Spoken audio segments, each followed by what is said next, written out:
Vavatu Sahano Bhunaktu Sahaviryan Karavavahai Tejasvinavadhitamastu ma vidvishavahai. Om Shanti Shanti Shanti. Om. Welcome to our excuse me. Welcome to our webcast of our Saturday Bhagavad Gita class. We're beginning today our study of Chapter 2, arguably the most important chapter of the 18 chapters of the Bhagavad Gita. If anyone were to choose one and only one chapter of the Bhagavad Gita to study, it would absolutely be Chapter 2, and as we continue, you'll understand why. As you know, we begin each class with some recitation. It's important that you have the meaning in your mind as we recite. So please glance at the meaning as I chant and then recite after me. So Chapter 2, starting with verse 1. Sanjayo vacha, Sanjayo vacha, tam tata kripaya vishtam, tam tata kripaya vishtam, ashrupurna kulekshanam, ashrupurna kulekshanam, vishirantamidam vakyam, vishirantamidam vakyam, Uvacha Madhusudanaha, Uvacha Madhusudanaha, Shri Bhagavan Uvacha, Shri Bhagavan Uvacha, Kutastva Kashmalamidam, Kutastva Kashmalamidam, Vishame Samupastitam, Vishame Samupastitam, Anarya Jushtamaswargyam, Anarya Jushtamaswargyam, Akirtikaram Arjuna, Akirtikaram Arjuna, Klaibyam Asmahkamah Partha, Klaibyam Asmahkamah Partha, Naitadtvayupapadyate, Naitadtvayupapadyate, Kshudram Hriraya Daurbalyam, Kshudram Hriraya Daurbalyam, Tyaktvotishtha Parantapa, Tyaktvotishtha Parantapa, Arjuna Vacha, Arjuna Vacha, Katam Bhishmamaham Sankhe, Katam Bhishmamaham Sankhe, Dronancha Madhusudana, Dronancha Madhusudana, Ishubhi Pratiyotsyami, Ishubhi Pratiyotsyami, Pujarha Varisudana, Pujarha Varisudana, Guruna Hatva hi Mahanubhavan, Guruna Hatva hi Mahanubhavan, Shreyo Bhuktum Bhaikshyamapi haloke, Shreyo Bhuktum Bhaikshyamapi haloke, Hatvarta kamans tu guru nihaiva, Hatvarta kamans tu guru nihaiva, Bhunjiya bhogan rudira pradigdhan, Bhunjiya bhogan rudira pradigdhan, Nachaitad vitma kataranno gariyo, Nachaitad vitma Kataranno gariyo, Yadvajayema yadivano jayeyuhu, Yadvajayema yadivano jayeyuhu, Yaneva hatva najijivishamas, Yaneva hatva najijivishamas, Te vastita Pramukhe dhartarashtraha, Te vastita Pramukhe dhartarashtraha karpanyadoshopahata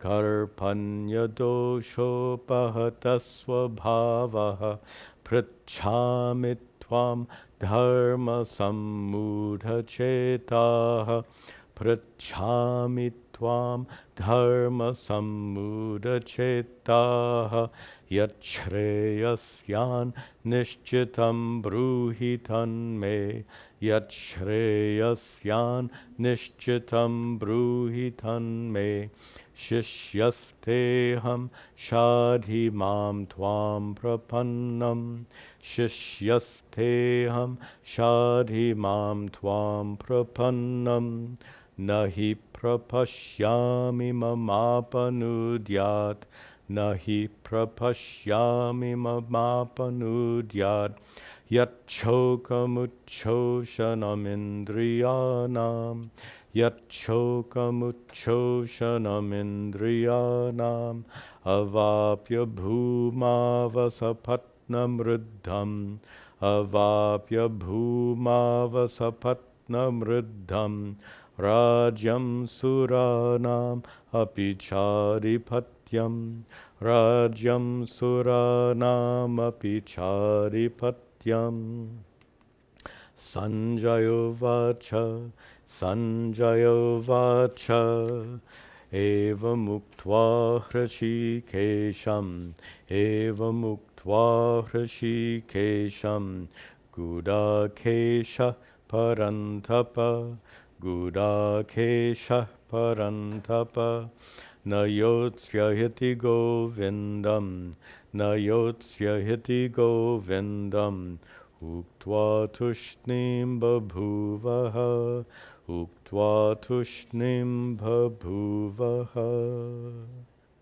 Very good.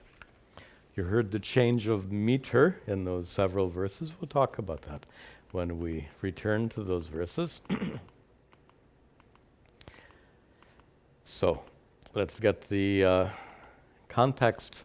We've just concluded chapter 1, Arjuna Vishada Yoga.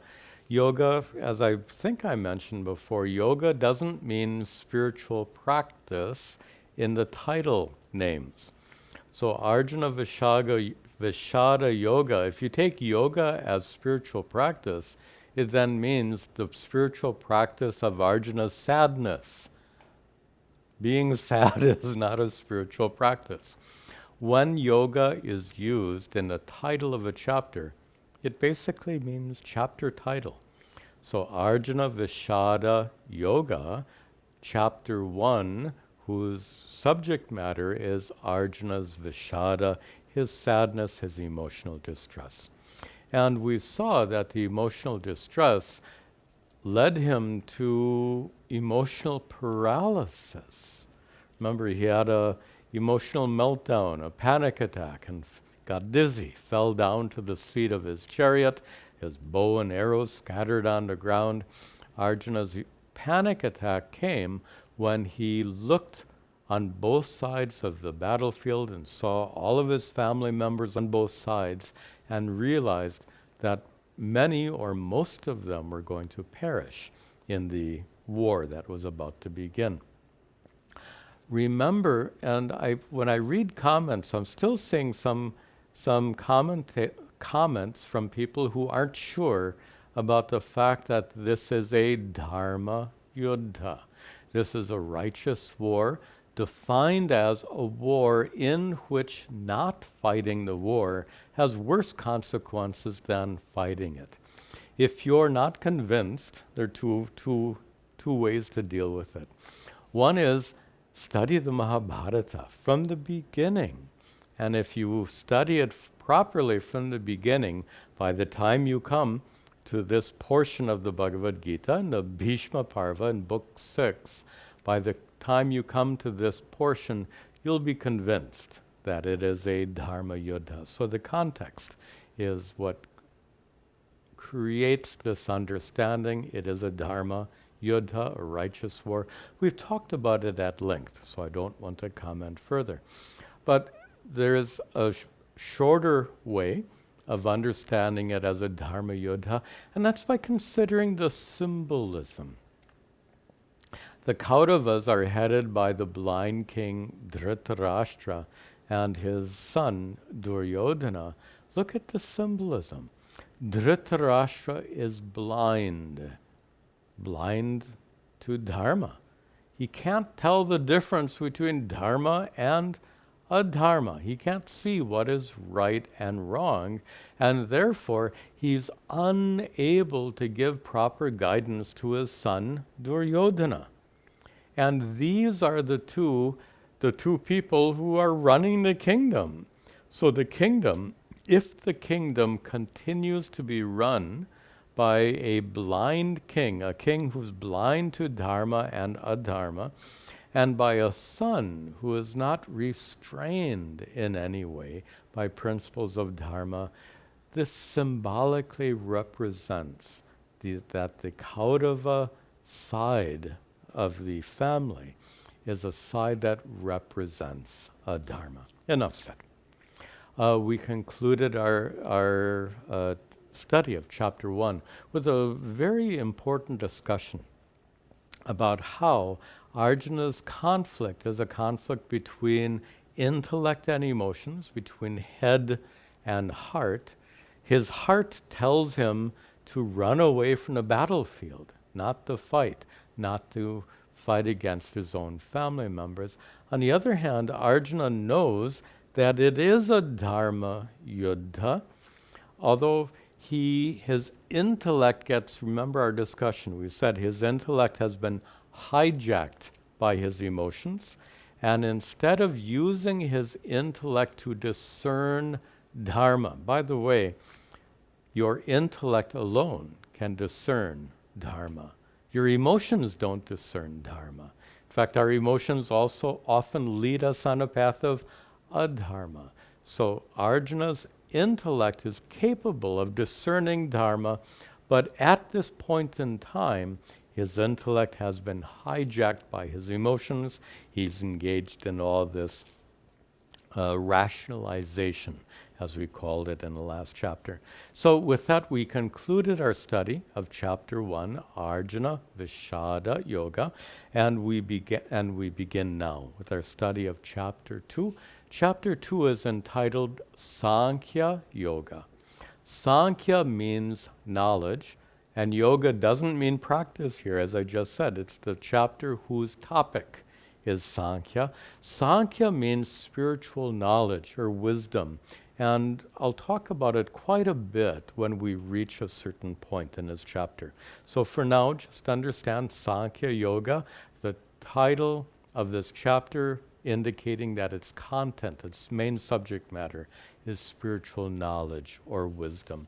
And the story that was taught in the Chapter 1 was all story, and the beginning of Chapter 2 is also story. In fact, the first 10 verses of Chapter 2 continue with the story of Arjuna's situation until we reach verse 11. And with verse 11, which we'll see in our next class, I think, with verse 11, the spiritual teachings of Shri Krishna in the Bhagavad Gita begin. But before we get there, let's see the opening portion of Chapter 2. Sanjayo vacha, tam tata kripaya vishtam, tam tata kripaya vishtam, ashrupurna kulekshanam, ashrupurna kulekshanam, vishidantamidam vakyam, vishidantamidam vakyam, uvacha madhusudanaha, uvacha madhusudanaha. Madhusudana uvacha. Madhusudana, Lord Krishna, one of his many names, the one who is the destroyer of the demon Madhu. Madhu is the name of an asura who was killed by Shri Krishna. So Madhusudana, Shri Krishna, uvacha. He said what? He said to whom? He said to, in the first line, tam, to him, to Arjuna. To Arjuna who was kripaya avishtam.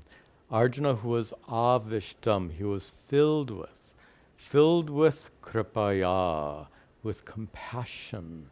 Avishtam, he was overcome. Kripaya. We don't say overcome by compassion, overcome by this sense of pity. Arjuna was so depressed at the thought of fighting against his own family members. He was overcome by pity. And Arjuna was ashru purna akula ikshanam. For our Sanskrit students, we have to break all those words apart properly. Ashru purna akula ikshanam. Arjuna is one whose ikshana, whose eyes, his eyes were ashru purna, purna, filled with ashru, tears, and his eyes were akula, disturbed. His eyes were both disturbed and ashru purna, filled with tears, and Arjuna was vishidantam. He was sinking down in sadness. He was depressed. So, Madhusudana Uvacha, Shri Krishna said unto Arjuna, who was depressed, Shri Krishna said, idam vakyam, this statement, the following words. Shri Krishna said, Shri Bhagavan Uvacha, Shri Bhagavan Uvacha, kutastva kashmalamidam, kutastva kashmalamidam, vishame samupastitam, vishame samupastitam, anaryajushtam aswargyam, anaryajushtam aswargyam, akirtikaram Arjuna, akirtikaram Arjuna. Shri Bhagavan, in fact, even before. So just remember the context.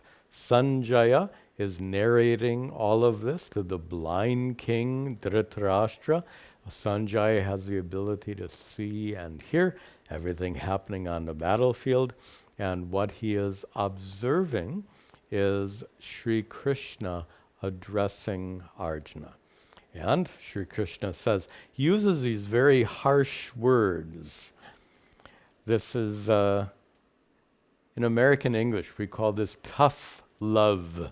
Tough love is where you love someone, but sometimes you have to address them a little harshly.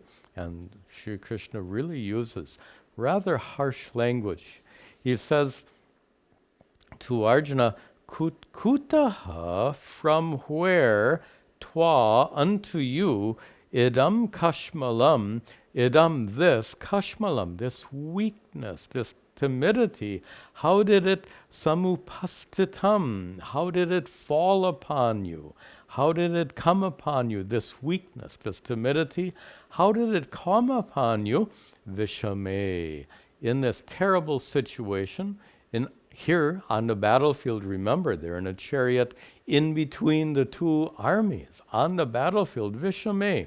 Here in this horrible situation, in the face of danger, how have you fallen into the state of weakness and timidity here and now in this situation where you need to be very strong and ready to proceed into battlefield?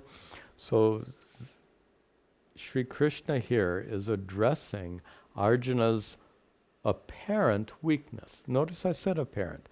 Arjuna's not weak. He's overcome by his emotions.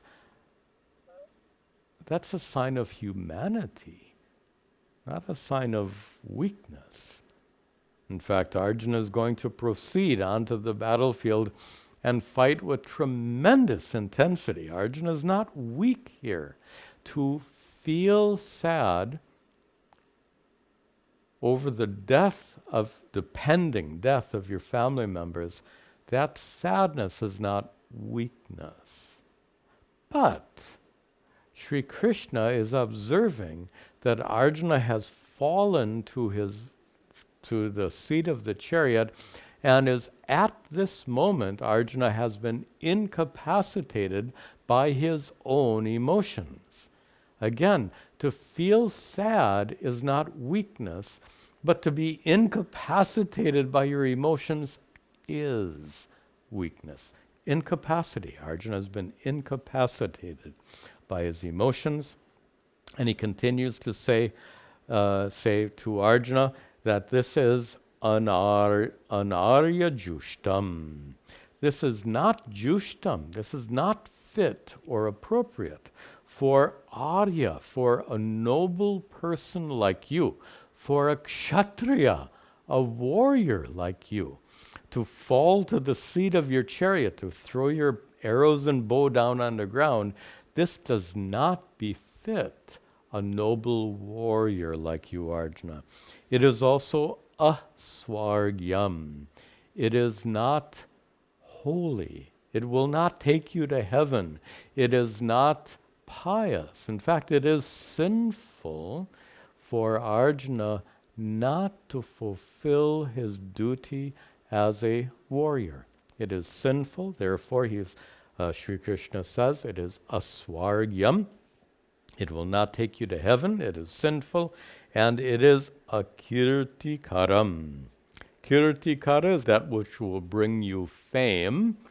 Akirtikara is that which will bring you the opposite of fame, infamy. This is disgraceful. He addresses Arjuna. Oh, Arjuna, this is disgraceful. And especially the fact that it's happening right there in the middle of the battlefield where everyone can see. So you can see why Sri Krishna would use such harsh language, saying it's disgraceful, and he continues very harshly. Sri Krishna says, Klaibyam asmahkama partha, Klaibyam asmahkama partha, Naitadtvayupapadyate, Naitadtvayupapadyate, Kshudram hridaya daurbalyam, Kshudram hridaya daurbalyam, Tyaktvotishtha parantapa, Tyaktvotishtha parantapa. Partha, O Arjuna. Pritha, remember Pritha is a name for Kunti, his mother. Partha, O son of Kunti. Klaibyam asmahgama. Ma gamaha. For our Sanskrit students, this is one of the few times you'll see an injunctive. Look it up. Ma gamaha. Don't do it. Don't do what? Klaibyam. This is an extremely harsh word. Klaibyam, translated as unmanliness, which is a very polite translation. Klaibyam is a state of being a kliba. Kliba is a castrated man. So when Sri Krishna tells Arjuna, Masma gama klaibyam, don't fall into this klaibyam, unmanliness. If you pardon the American English, the equivalent is, don't you have any balls? Pardon me for saying that, but that's exactly what Krishna is saying here. What a harsh statement for Arjuna. And maybe let's pause here and understand why Sri Krishna is using such harsh language for Arjuna. Let's get to context. Remember, we said that Arjuna has, in fact, I'll ask you this question. I've asked you before. Is Arjuna's problem an emotional problem or a spiritual problem? Clearly, it's an emotional problem. He's had a panic attack. It's an emotional problem. And for an emotional problem, do you need an emotional solution or a spiritual solution? So for an emotional problem, you need an emotional solution. But here's the tricky part. an emotional solution, emotional support, always has to be appropriate for the person you're supporting. Now, for someone, suppose a friend of yours is very sad and crying.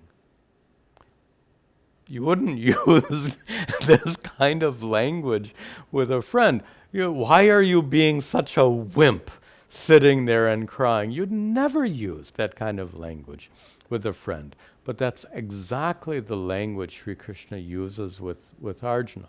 Why? Arjuna is not like your friend. Arjuna is a mighty warrior, the mightiest of warriors. So Sri Krishna's emotional support to Arjuna has to be consistent, has to be appropriate for Arjuna. Years ago, I came up with an example. Suppose in a sporting event, we'll consider American football, not soccer, American football, which is very, very violent, very aggressive. So suppose during the halftime of an American football game, the team is losing badly, and the team is in the locker room during halftime, and the team is being addressed by their coach. So these football players are these huge guys. Some of them are 300 pounds. My gosh, that's like two of me. They're just. So the coach is addressing these huge, mighty American football players, and the coach has to give them a pep talk at halftime. What kind of language will the coach use on these huge football players? Will the coach, you might comfort your friend, oh, don't worry, things will be better. Do you think the coach is going to put his hand on the head of these football players and say, oh, don't worry, you'll do better in the second half? You know that's not the kind of language the coach is going to use. The coach is going to use all these four-letter words that I won't use here and now. The coach is going to speak really harshly to those football players, because that's the kind of emotional support appropriate for these huge, mighty football players. You see my point? Emotional support has to be appropriate for the person. So, for these big football players, the coach is going to use all four-letter words, and Sri Krishna is virtually doing the same here for Arjuna. When he says, Klaibya masma gama partya, oh Arjuna, I'll use the gentle form, don't be a wimp, don't be a weakling. Na etat tvayupapadyate, etat this, tvaya, for you, na upapadyate, this doesn't fit for you, this doesn't suit you, this weakness doesn't befit you. So this harsh language is not criticism of Arjuna. It may look like it. It's not criticism of Arjuna. It is a pep talk. It is emotional support appropriate for a mighty warrior like Arjuna. Kshudram hridaya daurbalyam tyaktva. Tyaktva, in the last line. Cast off this kshudram, this weakness. Cast off this hridaya daurbalyam, weakness. Cast off this weakness of hridaya, heart. Cast off this weakness of heart, which is kshudram. It's detestable. Detestable is a good translation. I can't think of a better word. Cast off this detestable weakness of heart. Translation is good. Cast it off and uttishta, get up. Remember, Arjuna has fallen to the seat of his chariot. His bow and arrows are cast on the ground. And here comes the pep talk, Uttishta. In fact, Arjuna, Shri Krishna is going to use that same word several times later in the Bhagavad Gita. Get up, Arjuna. Cast off this weakness of heart, this detestable weakness of heart, and Uttishta, and get up. And he addresses Arjuna as Parantapa. The usual translation is actually quite good. Scorcher of foes. Tap is to heat. Para is the other, the enemy. Parantapa, O scorcher of foes, get up and fight. Cast off this weakness of heart and get up and fight. So with those two verses, Sri Krishna gives us very brief pep talk, which is emotional support. Arjuna has had this emotional meltdown, and Sri Krishna, with these two short verses, but with very harsh, strong words, harsh language, Sri Krishna gives him this pep talk, this emotional support. Excuse me. Now, the question is, do you think the pep talk worked? You already know that it didn't work. So let's see what happens. Arjuna uvacha, katam bhishmamaham sankhe, katam bhishmamaham sankhe, dronan chamadusudana, ishubhi pratiyotsyaami, pujarha varisudana.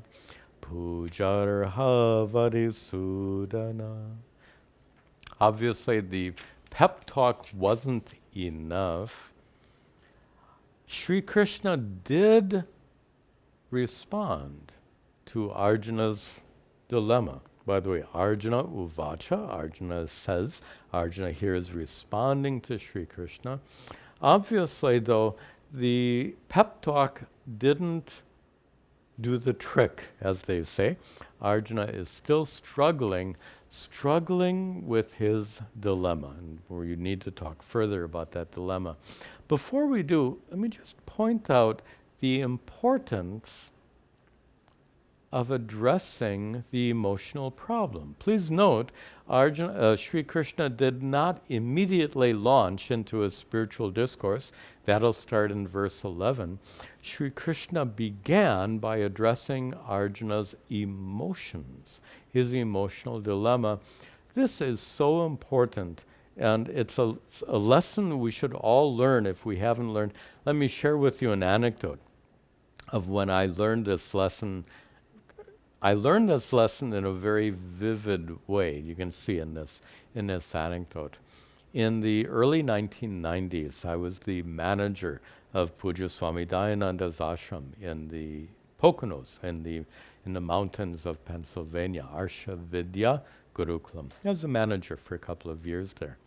And as manager, I had to deal with all the normal problems of ashram life. And on one occasion, the cook, very nice lady, I remember her fondly. The cook came into my office and had a problem. And she starts complaining about these problems in the kitchen. She says, oh, this is happening, and that is happening, and the other thing is happening. And she was so upset about all these problems she had in the kitchen. She identified problem 1, problem 2, problem 3, and she was obviously very upset. I was young and not very mature at the time, and my response to her 3 problems reflected it.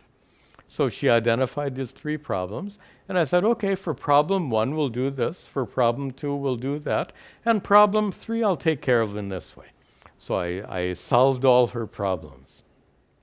She then proceeded to talk about all 3 problems again. She had already described the 3 problems. I had already given her solutions for the 3 problems, and then she started to narrate these 3 problems again. What was going on? Fortunately, I figured it out. And what I figured out is she was very upset. Remember, I said that. So she came into my office very upset. Being upset is an emotional problem. Did I address her emotional problem? No, I addressed the problems in the kitchen. I addressed the kitchen's problems, not her problem. Her problem was she was really upset, she was hurt, she was frustrated. And what I learned then is how important it is to recognize the emotional problem first and then talk about the problems in the kitchen. I learned a lot. I'm sharing this anecdote because this is a mistake many of us make. And I'll say it, many times this is a problem. More typically, this error is more common among men. Women are somehow more attuned to addressing the emotional problems, but men are more inclined to address the situational problem, as I was, and thereby to overlook the emotional problem, as I did.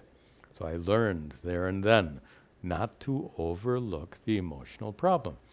But now there's another side of this.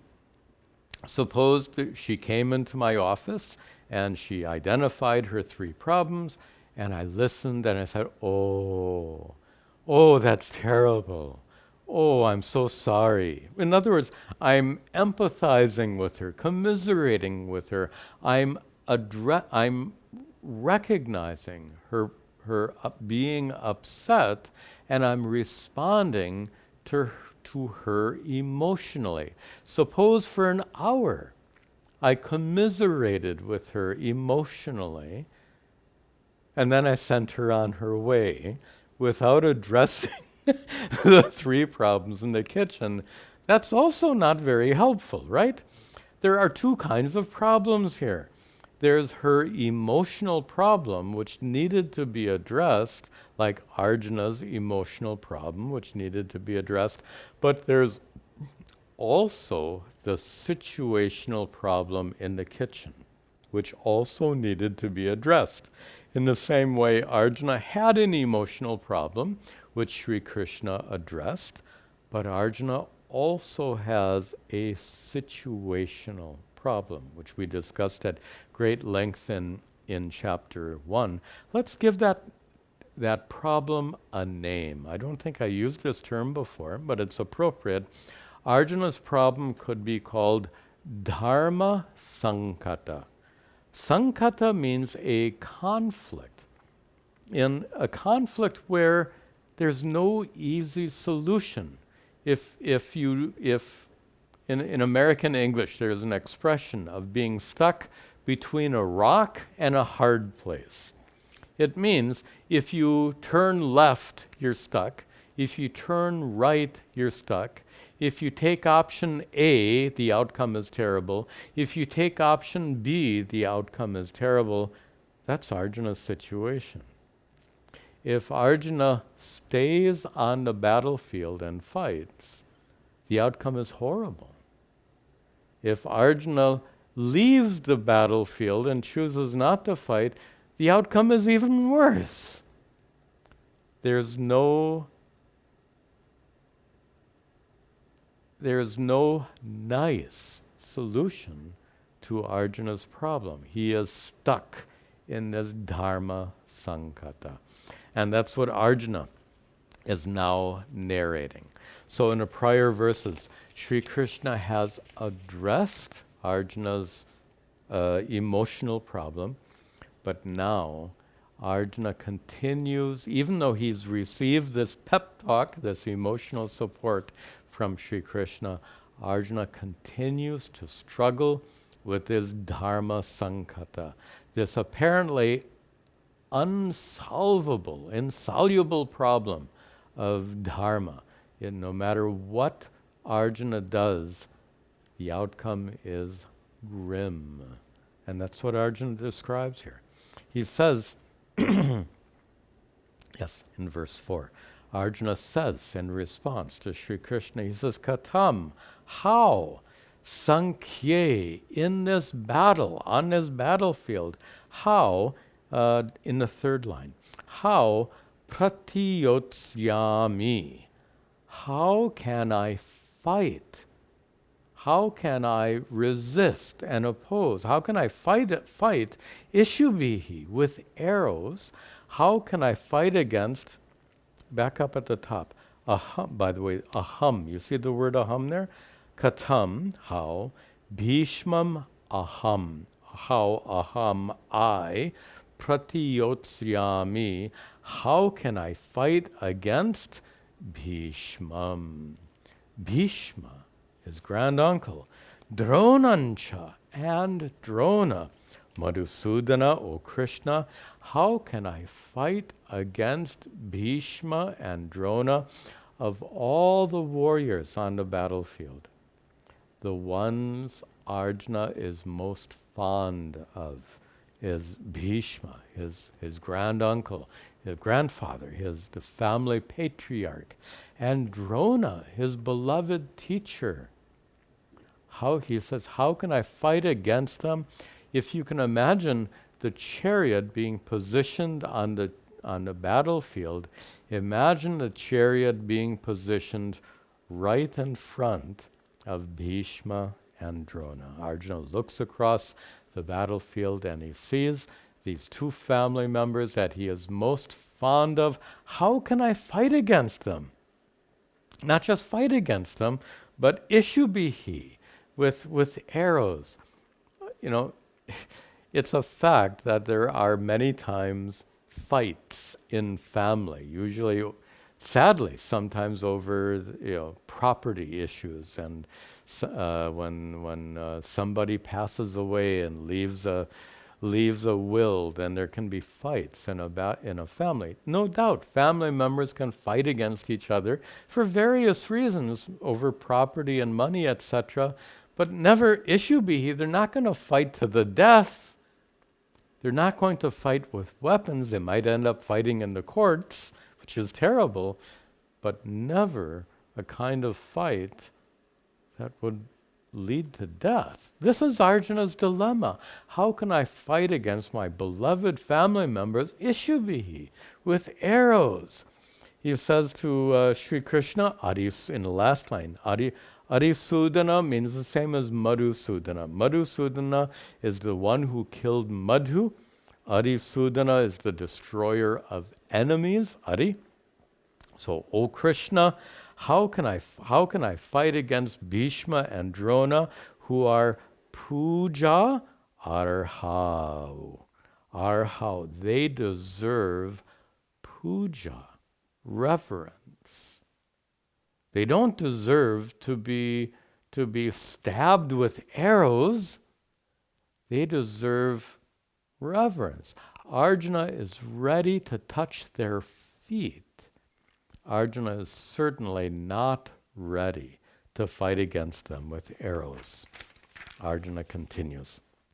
Now, in the next line, let me point out, the meter changes with verse 5. Most of the verses in the Bhagavad Gita, in fact, most of the verses in the entire Mahabharata, are written in a short and very common meter called Trishtube Chandas. Chandas means meter. Trishtube, let me put these words on the board because they're a little bit, let's see, there we go.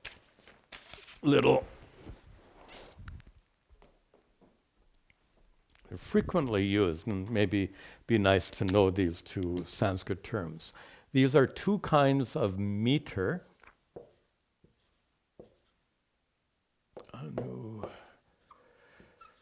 Trishtube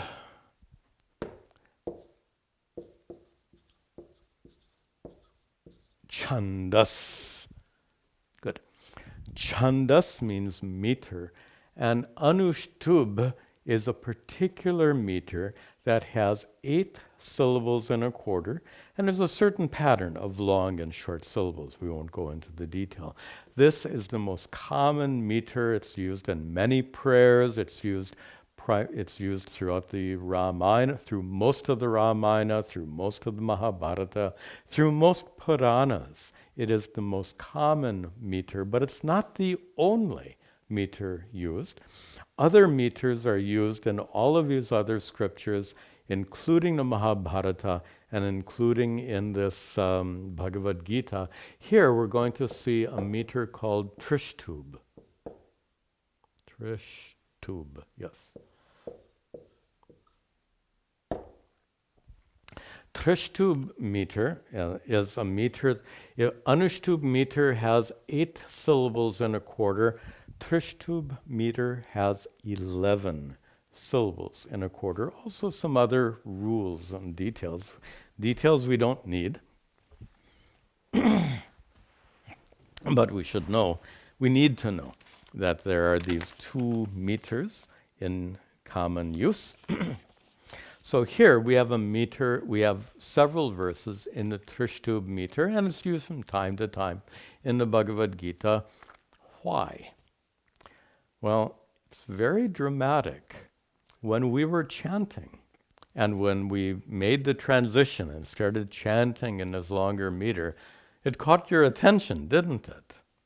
So it's used deliberately, in this case by Vyasa, the author of the Mahabharata. It's used very deliberately to call your attention to very important verses. It's used for dramatic emphasis. It's not used casually.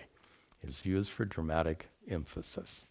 It also has a side benefit that if you have more syllables per quarter, you can express more complex ideas in a verse. These verses are very short, so if you want to express something more complex, it's helpful to have a longer meter. But here, what's being expressed is not more complex.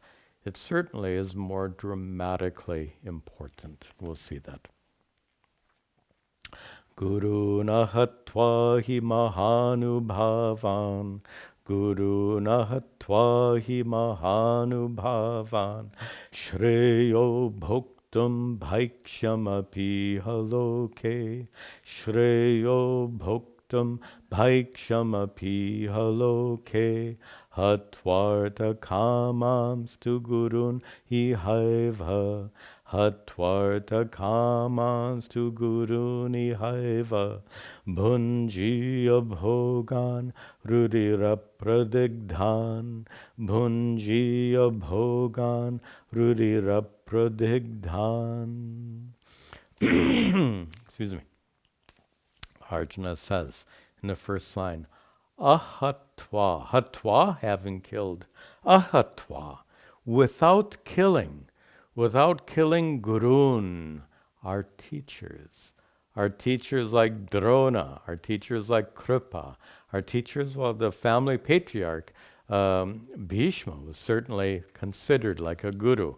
So with guruna hatva, without killing our teachers, he indeed, our teachers who are maha anubhavan, who are very wise, very experienced. They're very big-hearted.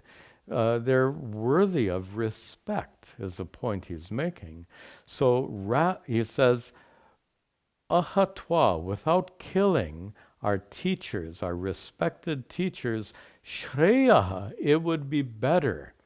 So with the word shreyaha, we can say in the first line, ahatva, rather than killing our respected teachers.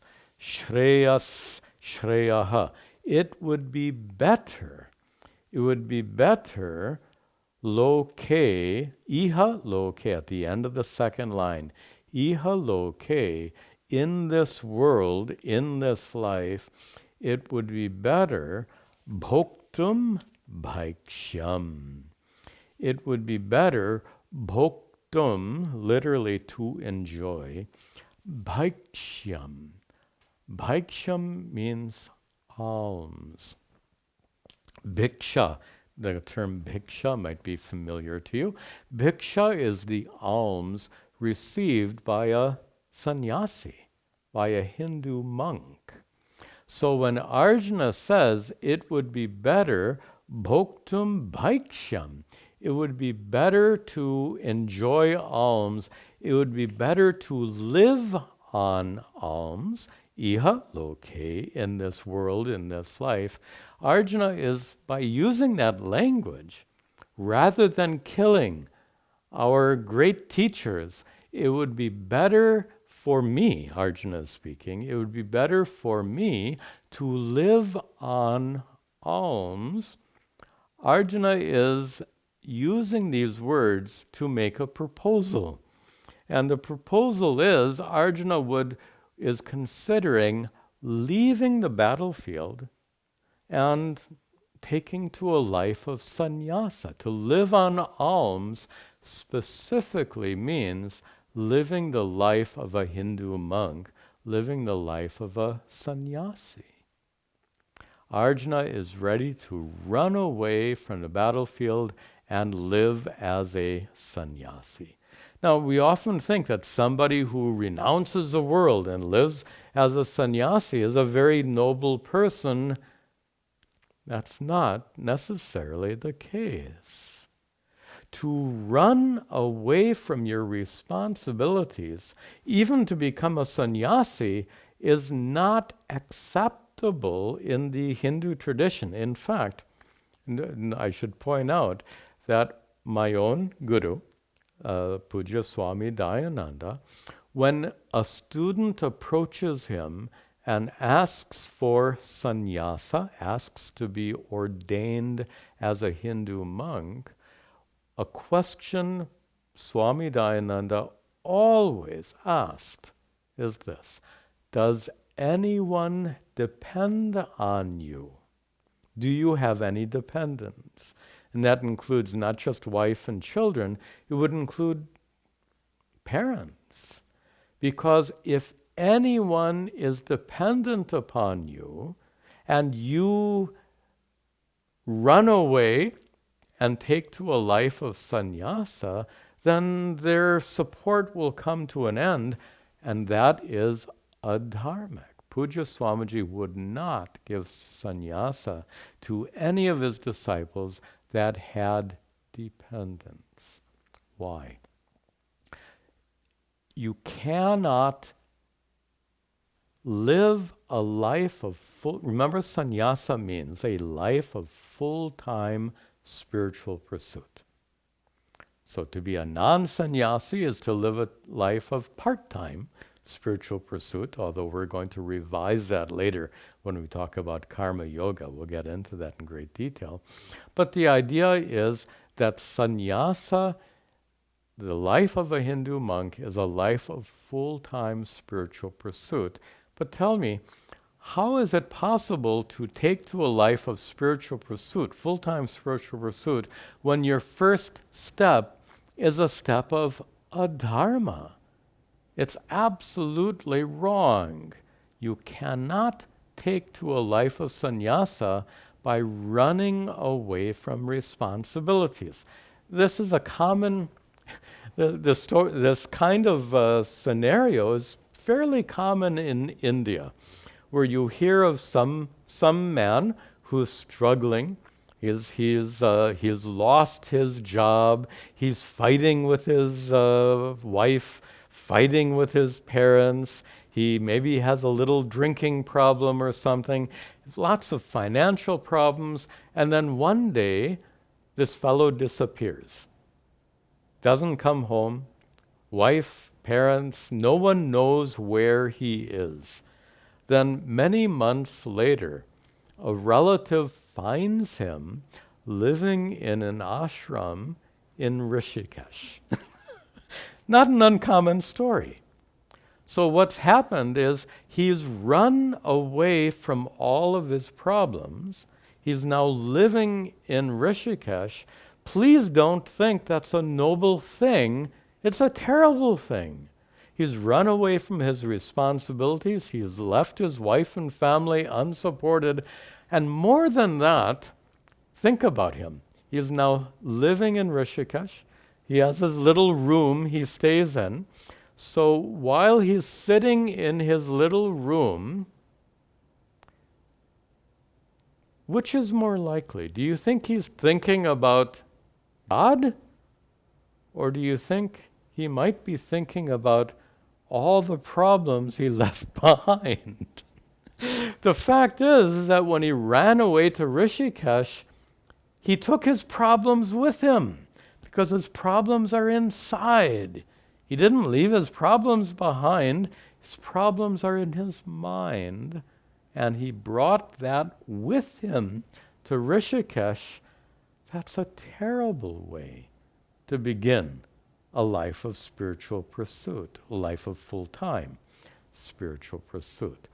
Running away from problems and taking to a life of sannyasa as a Hindu monk is not dharmic. And it doesn't work.